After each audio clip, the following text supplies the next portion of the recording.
Tonight, the candid comment now heard around the world. The president fires back at Justin Trudeau. Well, he's two-faced. And Donald Trump's own private moment, caught on tape. I don't know if I'll ever be able to work there. The growing numbers of Canadians being banned from the U.S. Your grocery bill is about to go up. Why climate change is to blame. And our investigation into vaping continues. Is it as dangerous as smoking? Tonight, our experts are answering your questions. This is The National. It was supposed to be a show of unity in uncertain times. World leaders standing together to mark 70 years of the NATO alliance. But by the end of the two-day summit, it was this moment from the sidelines threatening to overshadow everything else.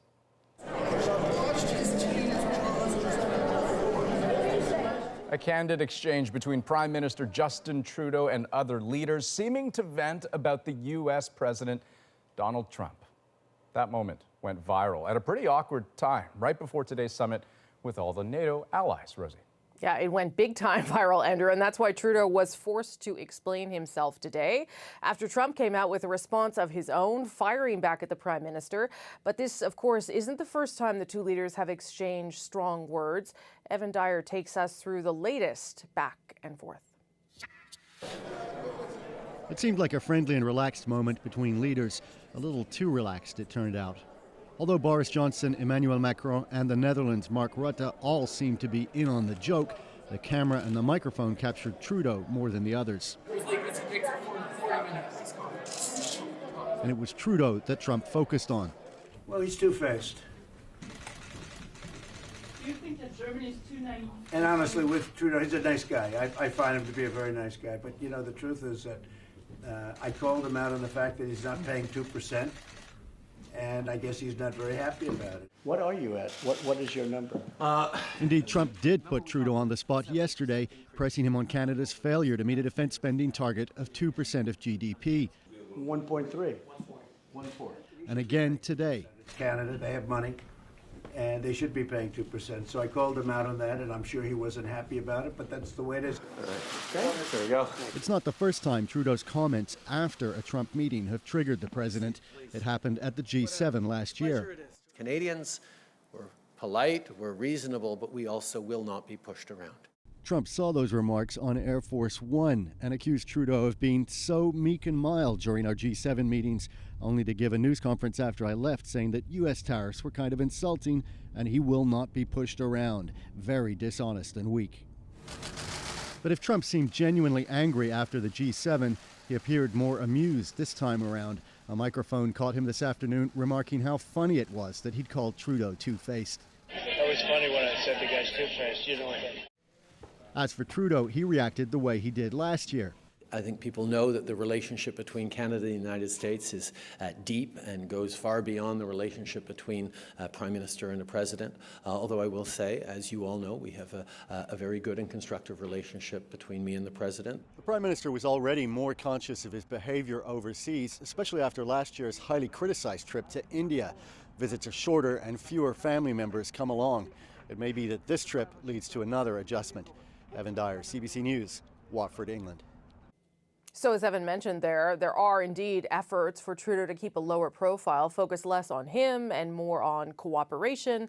And that's expected to be one of the messages in tomorrow's speech from the throne as this minority parliament gets to work. David Cochran sets it up for us.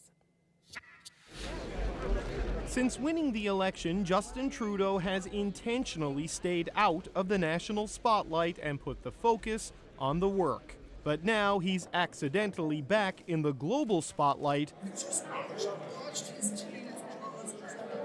just as Parliament gets back to work. Justin Trudeau's poor judgment, lack of professionalism, and love of drama continues to weaken Canada's position on the world stage. Hot mic or no hot mic, the Conservatives were unlikely to support the upcoming throne speech. With Andrew Scheer fighting to keep his job, Scheer won't help Trudeau do his. And when the Prime Minister of this country puts his agenda ahead of the good of all Canadians, he will indeed find himself opposed. So in a parliament that will rely on cooperation, the Liberal throne speech will need to appeal to other parties. So he can't take us for granted. We are more than willing to work together, but we will not vote for something that doesn't align with what Canadians need. We're looking for some answers to questions which have been raised by the Prime Minister of Quebec, mostly about transfer for health care. Liberal sources believe the throne speech will give those other parties something to vote for. It will focus on cooperation in a minority parliament and strengthening national unity. The throne speech will also promise a progressive policy agenda that includes action on fighting climate change and on issues like gun control to help make communities safer. There will also be a promise to help the middle class, including legislation to cut taxes that will be tabled in Parliament next week. David Cochran, CBC News, Ottawa. We will be there as well tomorrow for the throne speech. I'll be there too, outside the Senate, for the official opening of a new session of Parliament, the 43rd session. I'll walk you through everything you need to know before and after the speech from the throne. Adishu will be there, as will Vashi Kapelas, host of Power and Politics, the opposition reaction that will follow too. You can watch our CBC News special tomorrow at 2 p.m. Eastern on CBC TV, CBC News Network, online, and on GEM. No way to miss us. Tomorrow will be a busy day in Ottawa and an important one too. For now, it's back to Andrew in Toronto. Well, across Ontario today, for hundreds of thousands of families, plans changed. Public high school teachers went on a one-day strike to protest what their union calls bad faith bargaining by the government. And as you'll hear from Ashley Burke, maybe this one-off could happen again. No ifs, no buts, no educational cuts. The picket lines are up, the battle lines drawn. It's the first province-wide strike by public high school teachers in 22 years. This is deja vu. We had a premier under Mike Harris who would not listen to education workers, and we have a premier with Doug Ford, an education minister under Stephen Lecce. He is spinning, he is marketing, he is not listening. I'll support you. More than 60,000 teachers and support workers walked off the job today. It's about protecting our education system from damaging cuts. A move that shut down public high schools across Ontario and some elementary schools too. 5 and 7. Leaving some parents rushing to find last-minute daycare. Just a big scramble this morning to find somewhere to take them or work from home or rearrange my whole day. Colleen McQuarrie's son couldn't celebrate his birthday at school with his friends. It's pretty frustrating and disappointing. I fully support our teachers and their the staff of our schools, and I really would have loved for things to be worked out. The Ontario government blames the union, saying it wants a 2% pay increase rather than the government's legislated cap of 1%. They're being unreasonable by saying no. We're not going to accept that. We want a $1.5 billion or else we're going to strike like they did today. My members for 7 straight years have fallen behind the cost of living. But the union's president says the real fight is over the Ford government's cuts and larger class sizes. We're not going to allow this government to try to pay off a deficit on the backs of the students that we currently have in the school system. That's not just. I'm standing here right now not about the money at all. I'd like to see some support for our young ones. I'd like to see just more hands-on help in the classroom, less chaos, less craziness going on. The union warns there could be more one-day strikes down the line if the government doesn't change its position. Ashley Burke, CBC News, Ottawa. Now, the Ontario Premier missed those protests. He was out of the country today, but he defended the province's position and said concessions have been made. We want to have the kids in the classroom. The only people that are getting hurt right now are the students, and we want to make sure that we get this deal signed, and we're negotiating in good faith. Doug Ford made those comments in Washington. He's there on a trade mission. But speaking of Washington, eclipsing all else there was the impeachment probe and a critical new round of hearings to decide if Donald Trump's actions qualify as an impeachable offense. The first witnesses were legal scholars. The president said it would be boring, but as Paul Hunter reports, it was anything but. It was a hearing that lasted hours upon hours, talking about the U.S. president, the allegations against him, and the law. If what we're talking about is not impeachable, then nothing is impeachable. 4 experts explaining to U.S. lawmakers what the U.S. Constitution says when it comes to Trump's alleged actions. They were blunt and forceful. Put simply, a president should resist foreign interference in our elections, not demand it Some all but insisting that based on the evidence, Trump must be impeached. What has happened in the case today is something that I do not think we have ever seen before. A president who has doubled down on violating his oath to faithfully execute the laws and to protect and defend the Constitution. The key allegation that Trump tried to pressure Ukraine's president into digging up dirt on Trump rival Joe Biden for Trump's own benefit. What we're talking about is an abuse of power.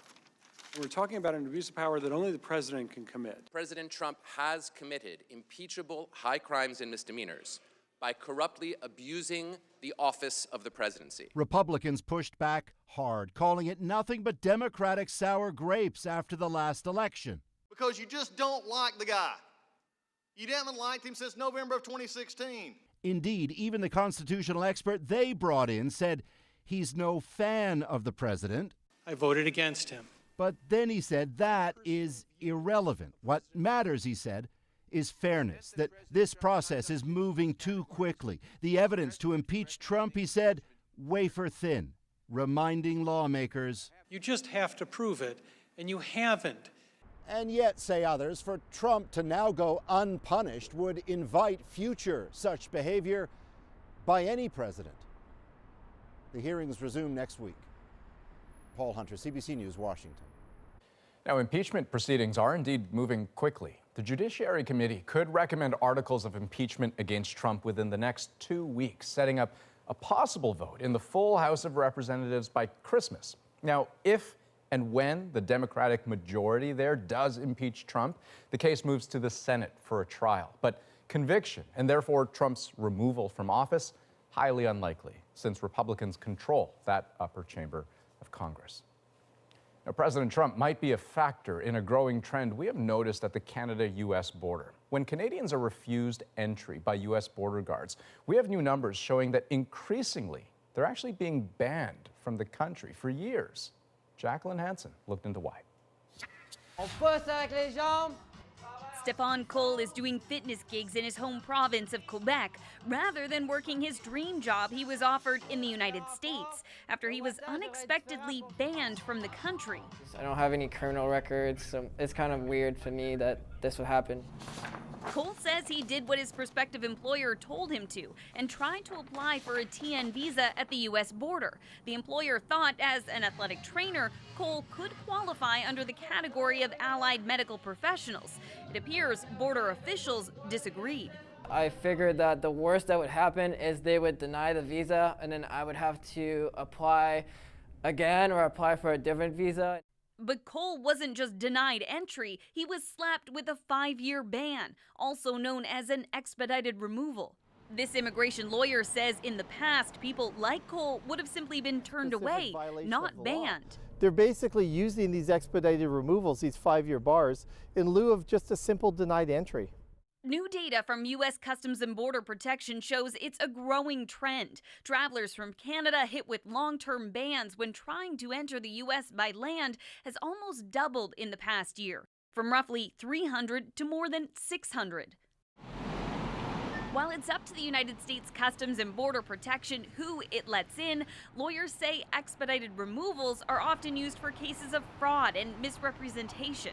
They may have a lack of documentation, they may be naive, but there's no justification under immigration laws to give out a 5-year bar to these Canadians. When we asked the CBP, it insisted there hasn't been a policy change, but some immigration lawyers suspect President Trump is having an influence. They know they're going to be backed up by their government when this is questioned. It can cost thousands of dollars for an application and lawyer fees to get an expedited removal waived. Cole plans to try, even though he lost his job offer. I don't know if I'll ever be able to work there or not. Still, he hopes his career isn't derailed, just delayed. Jacqueline Hansen, CBC News, Toronto. Another Roman Catholic diocese in Canada is coming under pressure over allegations of sexual abuse by clergy. Now, last month, the Fifth Estate followed survivors in Vancouver on their quest for accountability, and the Archdiocese there published a partial list of known abusers. Now, a group of survivors in London, Ontario is preparing to release its own list. Here's Fifth Estate host Gillian Findlay. What's interesting here, Jerry, is look at where he was. Hamilton, Windsor, London, Sarnia, Chatham. Brenda Brunel has assembled the list with the help of other abuse survivors as well as lawyers. It's overwhelming. I mean, my goodness, just in the London Diocese alone, and this is, by the way, an incomplete list. This is only names that we were able to gather. There are 36 names on her list, priests charged, convicted, or sued, resulting in settlements. Some of the names are notorious in the London Diocese. It was 2 years ago when Charles Sylvester was charged with sexually assaulting 47 girls at 5 different parishes. Get out of my way. You too. There are priests who for years abused children, in some cases dozens of them, priests who were protected by the church, not stopped, until victims went to police. But not every victim did, so there are names on the list the church has never revealed as abusers, including Father Ron Reeves. He's the priest Miriam McCormick says abused her. When she sued in 2013, the diocese paid her more than $250,000 rather than go to court. Recognition of decades of suffering, which she says included suicide attempts. And it was earth-shattering, truly. McCormick was just 10 when she says the abuse started. Reeves is now dead, but she's always believed she wasn't the only one. Part of the grooming involved this priest telling me what he did to other girls, and there was this kind of salacious glee about what he did to other girls. So I knew there were others. At the very minimum, it was an indication there had been other victims. Oh, absolutely, absolutely. And that is what those behind the London list hope will happen next. Victims who still haven't revealed their abuse will come forward. A church that too often kept abuse secret will finally be forced to account. I mean, it is really a moment for the diocese across Canada, for those bishops, those leaders to say, is this going to be forced upon us as well? Or are we going to get ahead of this and launch our own? Okay, so Jillian, what's the response been from the diocese in London? Well, like the survivors group, Andrew, we did ask the Bishop of London to release his own list of credibly accused abusers, but he refused, just like he refused our interview requests. In a statement, though, the diocese said it wasn't up to the church to reveal information that might inadvertently identify survivors. But it kind of misses the point. It's survivors who are demanding this information be made public and who are increasingly prepared to do it themselves if the church won't. Vancouver's released a partial list of abusive priests. Now we have this list from London. Question many people are asking is which diocese will be next? We'll be watching. Jillian, thanks very much. Thanks. And check out the Fifth Estate's original investigation into sexual abuse within the Roman Catholic Church in Canada. The list is available on CBC Gem or on cbc.ca/fifth. Okay, we have an update on a Radio Canada investigation that we brought you last night about a former RCMP training facility in Ontario that was riddled with contaminants like asbestos, lead, silica, and toxic mold. Today, Radio Canada obtained an internal RCMP memo citing our story and confirming that hazardous substances were present in the Kemptville facility. The building has since been torn down, but the memo goes on to say a letter will be sent to every employee who ever trained there. 6 RCMP members who trained at the facility died prematurely of neurological disease or cancer. Okay, we're back in just 2 minutes with more news on The National. Your groceries are about to cost you more. We'll tell you how much and what's behind the price jump. And later, our investigation into vaping. Is it as bad as smoking? Our experts answer your questions. Hey, we're watching stories across Canada, including a doctor shortage so acute families are worried their loved ones will be kicked out of nursing homes. We'll be right back.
South Korea is facing down a life and death issue tonight, one intimately tied with its music industry. K-pop tends to project a wholesome image, but a string of deaths is revealing a darker side of the industry. And the latest, a 27-year-old actor and singer. Here's Eli Glasner. China's beginning was a familiar K-pop story. Signed to a major agency, he began making music videos, performing at concerts, and acting. But the end is also familiar. Another young star discovered dead at home. Police not yet commenting on the cause. Many fans are fed up by this standard that we need to think of K-pop stars as sort of these ideal, perfect beings. It's the third death in 2 months of young Korean stars. Gu Hara was found dead at home of an apparent suicide. That follows the death of Suli. Both had spoken out about cyberbullying. It's unfortunately a reflection of South Korean society where there aren't the mental health resources. The idea of mental health is still quite a taboo subject. It was back in 2017 when these fans lost another K-pop performer. It hits home, not gonna lie, it does. Especially like when he's my favorite. Chung Hyung sang about the pressure of trying to be perfect. Fans say the industry isn't listening. The companies really need to look after their idols and make sure that their mental health is in check. Like, are they doing okay or not? The record-smashing success of bands like BTS, with over 12 million albums sold, has created a new wave of stars and supporters. But all that attention online has a dark side. Anti-fans. A lot of the times it's derived from like, oh, I think that my idol is better than yours, so I'm gonna tear that idol down. While fans say the companies need to take the problem seriously, later this month politicians in Korea will start debating a bill nicknamed Suli's Law, designed to stop online abuse. Eli Glasner, CBC News, Toronto. Okay, let's go to our national newsroom in Vancouver, where Ian is watching developing stories. And we'll start with a story that's breaking in Hawaii tonight. Officials there say they have responded to an active shooter at a naval shipyard at Pearl Harbor.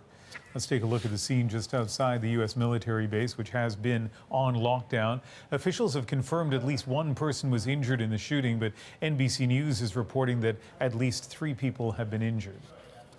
Here in Canada, we're watching a story in Hamilton, where a teenager's been arrested after a toddler was assaulted and rushed to hospital.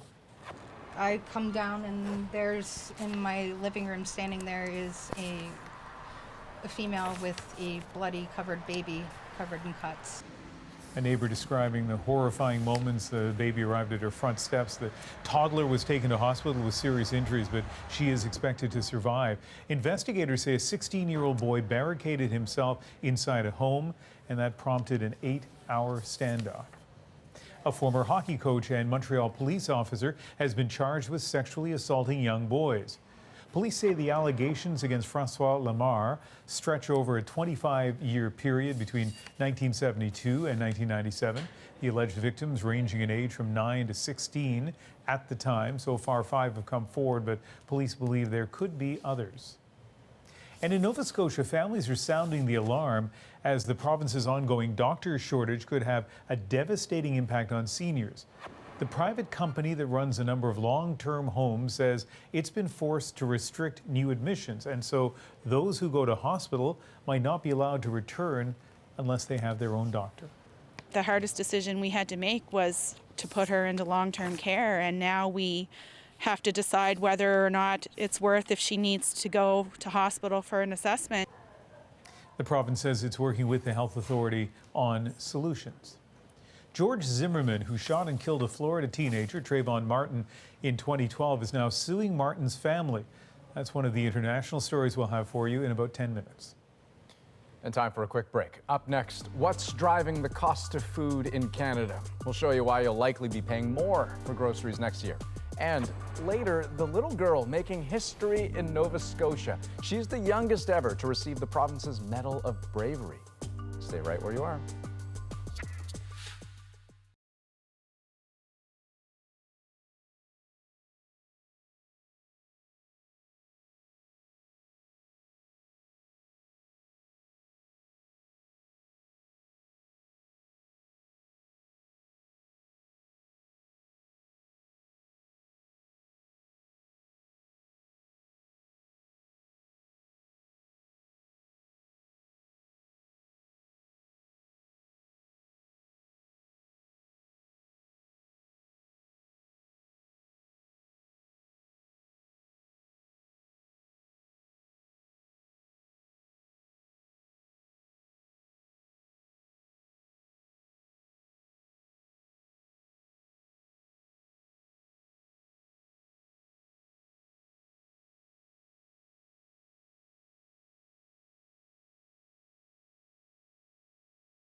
On the heels of a report showing a jump in food bank use in Ontario, a new forecast says food prices will go up across the country next year by nearly $500 per family.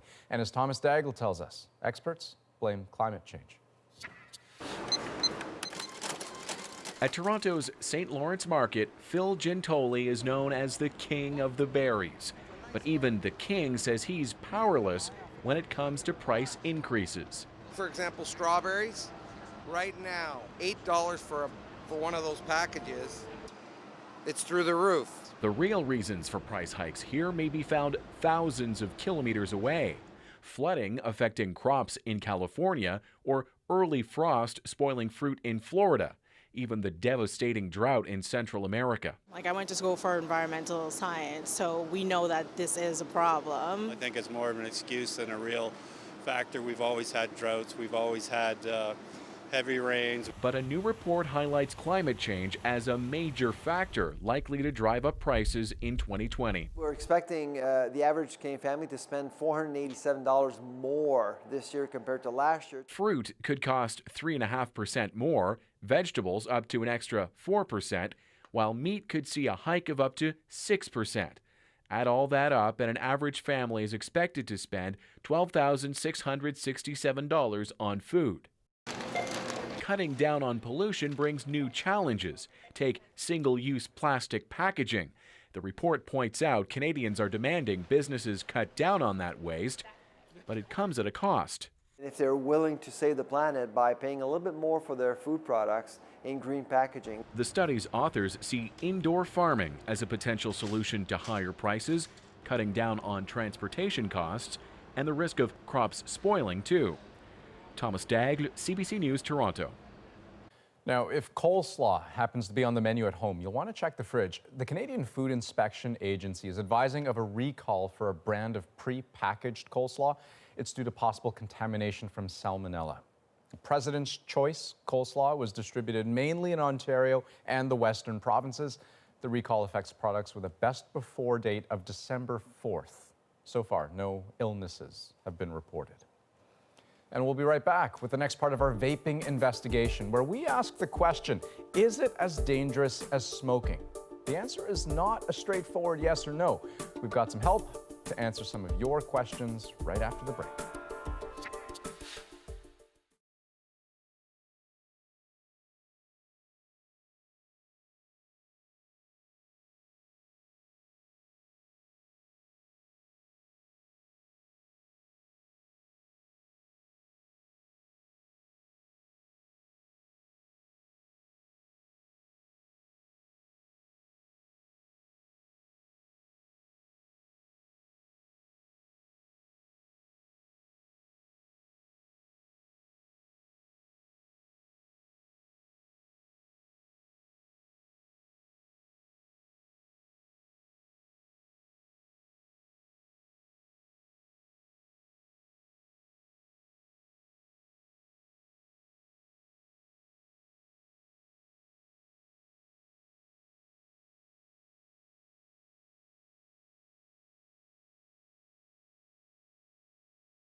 Welcome back to our national newsroom in Vancouver. You may remember the name George Zimmerman. He shot and killed an unarmed black teenager in Florida back in 2012, and now he's suing the teen's family.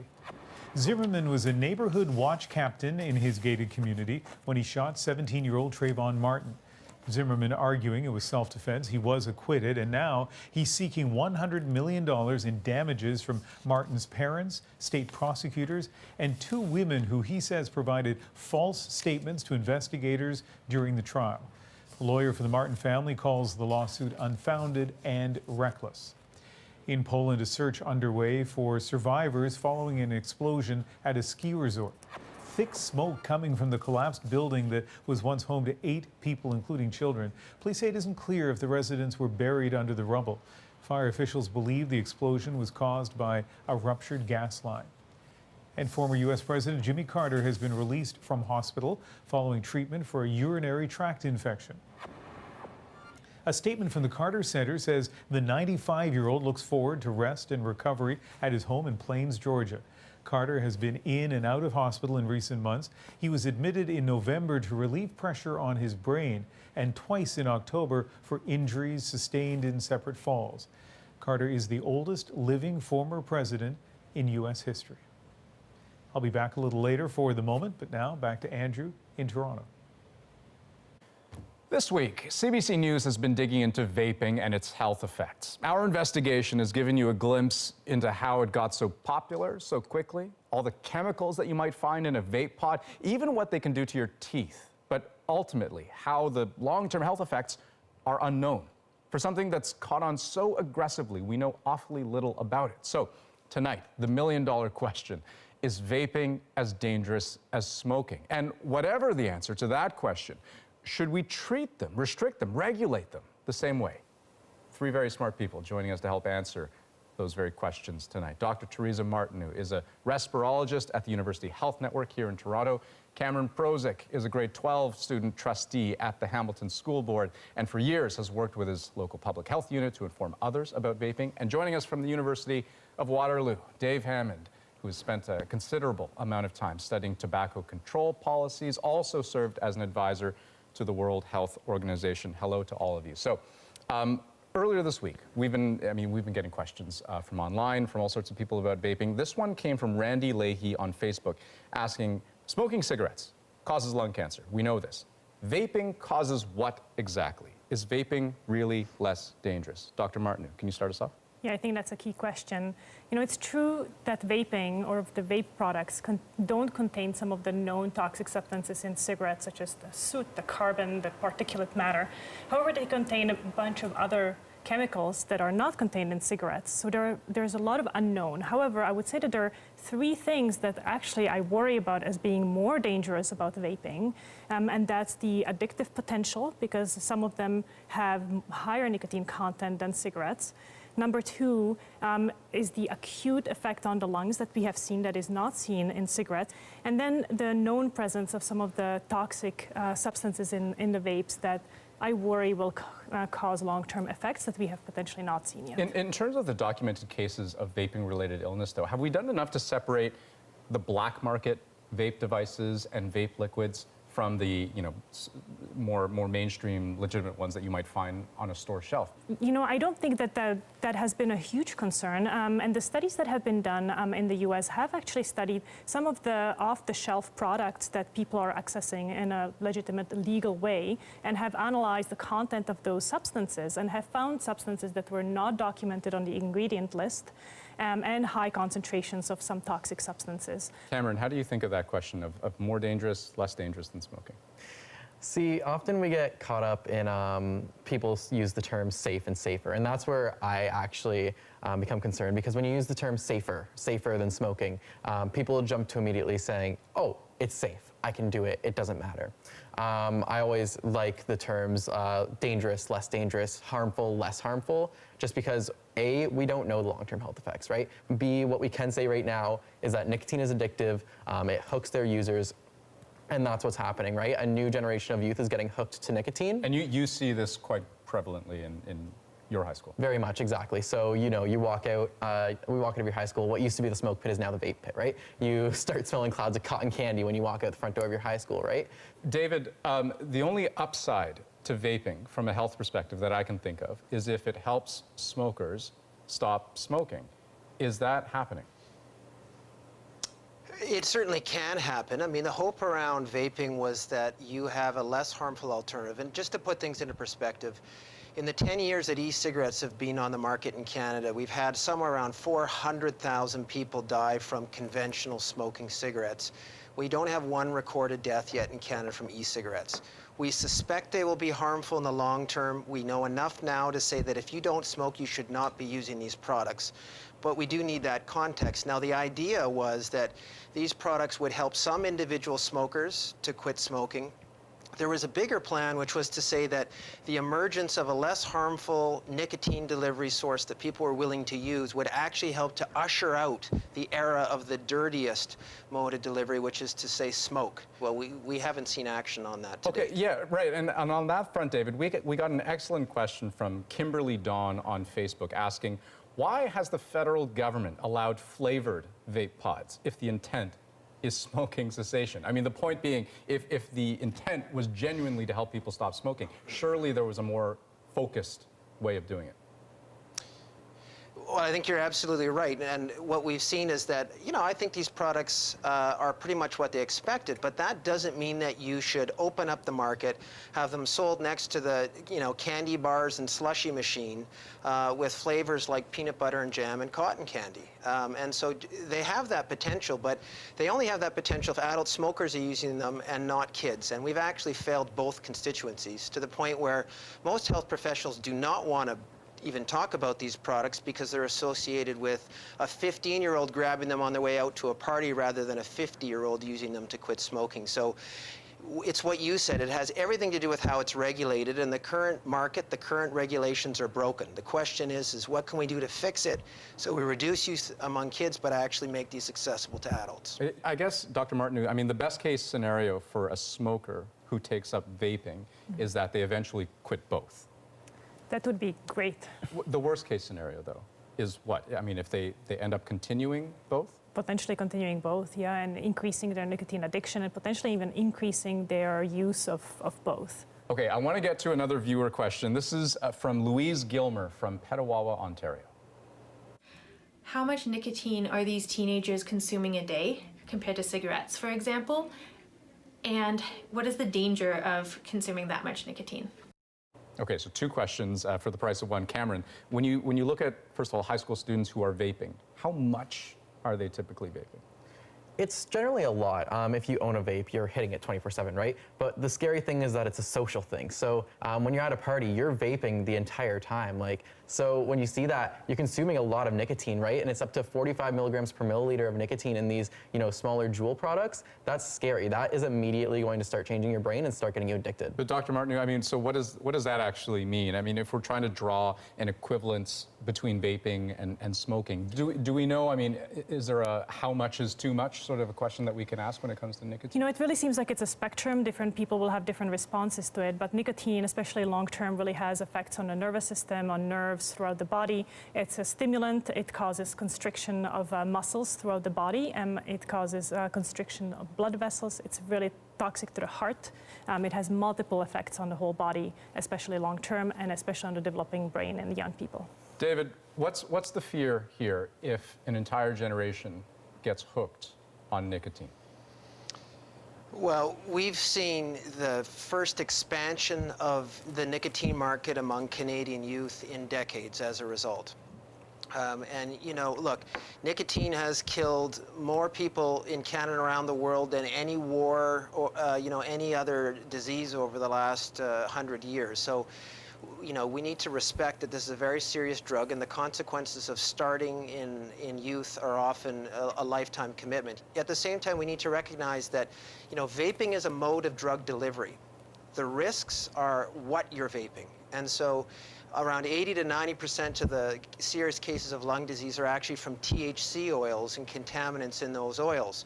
There's just enough nicotine products that it raises important questions, but we need to appreciate that vaping is not going to go away. What we need is proper regulation so that at the very first step we know what are in these products. And it will come as a surprise to most people that right now our federal and provincial governments, to my knowledge, don't even have ingredient lists of the products that millions of Canadians are using. And that doesn't, that doesn't reflect a well-regulated market, in my opinion, especially as we see some of these risks emerging. So as we look forward then, I mean, in terms of the original question of whether we ought to treat vaping the same way we treat smoking, lots of ways that you've raised, David, that we could be doing that, whether it's packaging, whether it's, I mean, age restrictions, whether it's nicotine content, whether it's advertising bans, I mean, taxation. We haven't even gone there yet. And, you know, this is something that BC is working towards.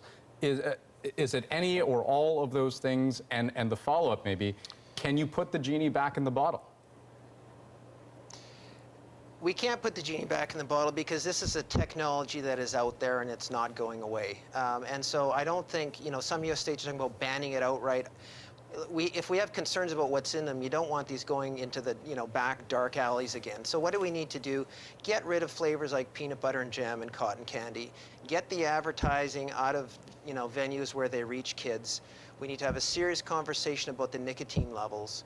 Should there be adult-only access stores? Should we actually treat these products like we do other nicotine replacement therapy? And they could be sold in the same way where we sell nicotine gum and the nicotine patch. So, you know, that's an important question that we haven't answered, and it provides a lot more protections than having these products in every corner store where the kids inevitably confront them when they're buying their, you know, lifesavers or gum.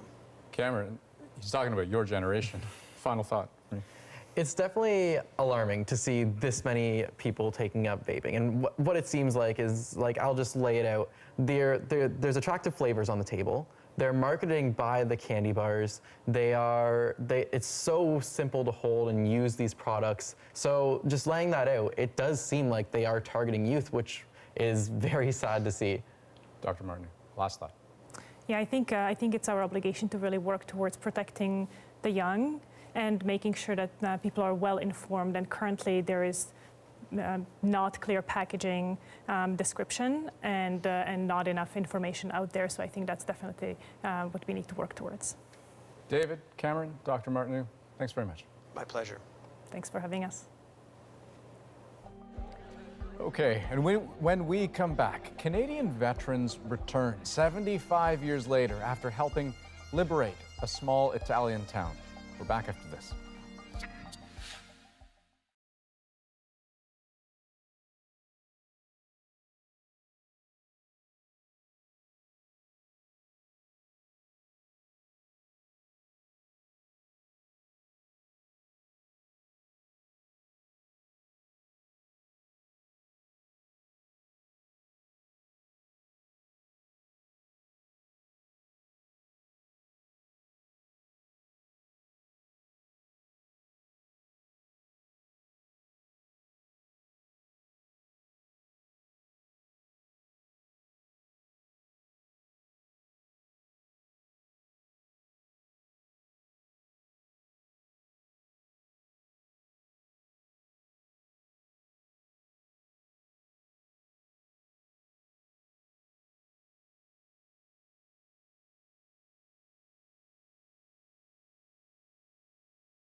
I'm Elamine Abdul Mahmoud in for Jamie Poisson. Tomorrow on CBC's daily news podcast Frontburner, what the story of an alleged prolific fraudster reveals about how prevalent and devastating identity theft can be for Canadians. Subscribe wherever you get your podcasts. In a corner of Italy today, they remembered the Canadians. 75 years ago, thousands of them slogged up the coast to push back German defenses. The Canadians' role in the Italian campaign has sometimes been overlooked, but not where Margaret Evans spent the day. Under the arch, a gateway to a city and a portal to the past. The people of Ravenna commemorating the arrival of Canadian soldiers to their city on December 4th, 1944. This year, with help from the pipes and drums of the Canadian Armed Forces, a salute to those who walked through the gate and beyond 75 years ago. The Italian campaign swept from the south to the north over a 20-month challenge to the Germans. 15 Canadian veterans of those battles are here this week. I started in Sicily and worked all the way up. Gordon Fennell is alive, he says, because he was carrying shoes his mother sent him when he got engaged. These are shoes because I didn't want to get married in tank boots. They were beside him and protected him from shrapnel when his tank was attacked. Those are lucky shoes when you... Yeah, well, yes, to save my life. 93,000 Canadians took part in the campaign. Nearly 6,000 died. Today, Canada's Governor-General Julie Payette led the tributes. I heard it, I felt it. Canada remembers. We know that Italy remembers. We will never forget. Nous n'oublierons jamais. Veterans of the Italian campaign will tell you they feel it was overshadowed by other events in the war, the D-Day landings, the push towards Germany. But some of the hardest fought battles of the war took place here. Another cemetery where Canadian soldiers lie, shadows stretching out behind their graves like men longing to stand again. Rosalia Fantoni has spent her life documenting them. She is the guardian of their memory, she says, for they were the guardians of her childhood. She was 4 when the Canadians arrived in Villanova, not long after her father was hung by the Germans. My work comes from a sense of gratitude, she says. I want people and school children to remember what we have now is because these soldiers saved our lives. For the veterans, the passing of the torch is critical. I loved having so many school children here with it.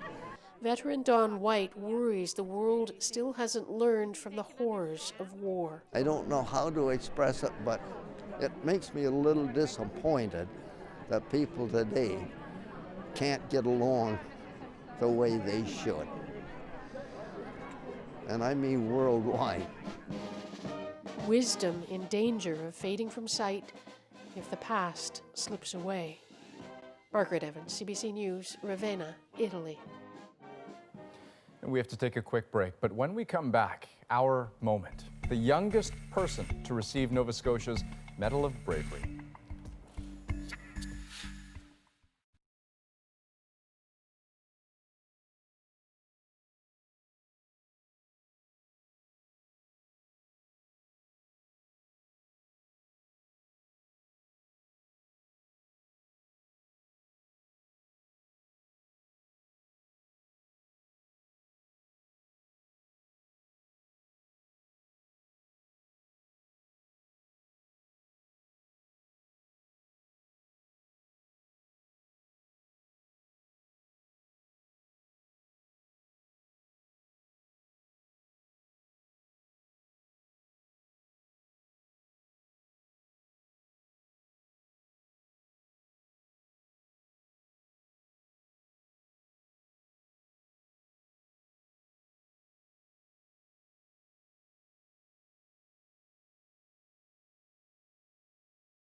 Sophia LeBlanc turned 8 years old this week, and today she got a pretty rare gift. LeBlanc became the youngest person in Nova Scotia's history to receive its Medal of Bravery. Now, it was about a year ago her family got into a pretty bad car crash, but it was she who managed to find help and ultimately get everyone to safety. So her moment of recognition is our moment tonight. I would ask Sophia to come forward to accept the Medal of Bravery. It's a blue fuzzy case. Very nice. It's a shiny silver. I'm gonna put it in my room. 6-year-old Sophia LeBlanc and her 2 younger siblings were passengers in a vehicle driven by their mother. The vehicle lost control and landed on its roof in the river below. Sophia then climbed up the embankment and flagged down help for her family. Congratulations. All I can think of is that I'm super, super proud. Yeah. I know a few other people who are super, super proud. But, you know, you saw the photo there, right? It's absolutely stunning. And the presenter sort of explains a little bit of what happened. But imagine that moment of impact. She tried to get one of her siblings out. Her two-year-old sibling was able to get them out. But then her brother was unconscious. Her mother had a broken arm. She would have had to get out of the car and then start to make that climb looking for help. And just 6 years old, right? I mean, you're in a household with little kids. You know how unimaginable it is that she's able to do that. Yeah. She said, I was a little bit scared when she climbed up the embankment, but not much scared. I knew I could save my family. Incredible story. That is the National for December the 4th. Good night. Good night.